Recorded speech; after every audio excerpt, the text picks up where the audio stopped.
लद्दाख में भारत चीन सीमा पर तनाव की स्थिति किसी से छिपी नहीं है। वहीं 15 जून की रात जब से हिंसक झड़प में भारत के 20 जवान शहीद हुए, तब से माहौल और भी तनावग्रस्त हो गया है। भारत ने भी माकूल जवाब देते हुए चीन के 40 से ज्यादा सैनिक मार गिराए।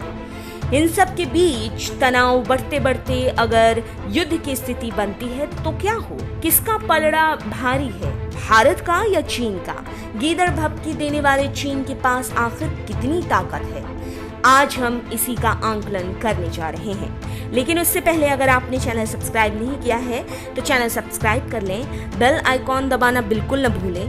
वीडियो पसंद आए तो लाइक करें, कमेंट करें और शेयर करें। अगर चीन को ऐसा लगता है कि भारत से मौजूदा समय में युद्ध करना 1962 जितना ही आसान है तो उसे गलत लगता है। किसके पास कितनी सेना है? अगर इसके बारे में बात करें तो चीन की पीपल्स लिबरेशन आर्मी में मौजूदा समय में 22 लाख सक्रिय कर्मचारी हैं, तो वहीं भारत में सक्रिय कर्मचारी की संख्या 15 लाख है।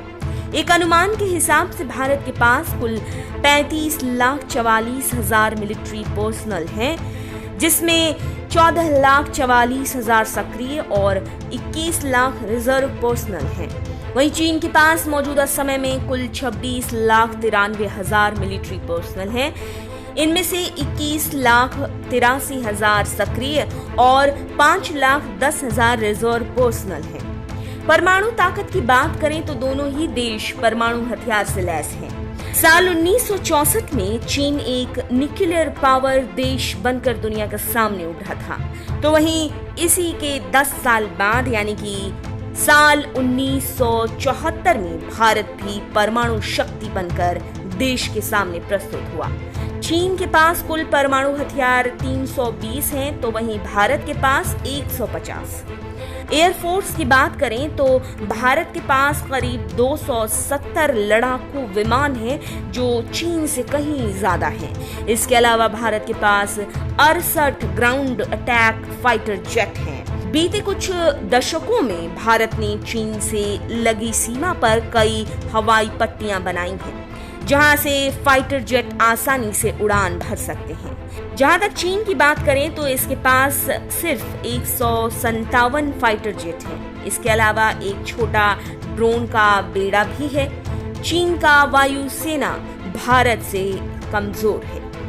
अब बात करते हैं टैंक की, जो भारत के पास चीन से ज्यादा है। टैंकों के लिहाज से भारत के पास 4,200 से ज्यादा टैंक हैं, तो वहीं चीन के पास सिर्फ 3,200 टैंक हैं। हाल के आंकड़ों को देखा जाए तो चीन के पास भारत से 10 गुना ज्यादा रॉकेट प्रोजेक्ट है। वैसे तो दोनों देशों के व्यापारिक संबंध जिस तरह के हैं और जिस तरह से दोनों देश शांति के रास्ते को अपनाने की बात करते रहे हैं, ऐसे में लगता तो यही है कि दोनों के बीच युद्ध की संभावना नहीं है।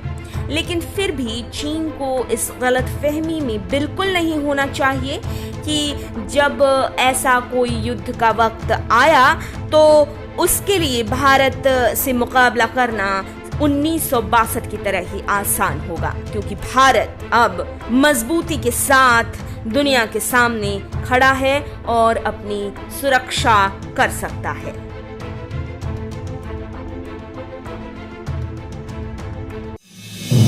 आप देख रहे हैं नेट्रिक न्यूज, साहस सच कहने का।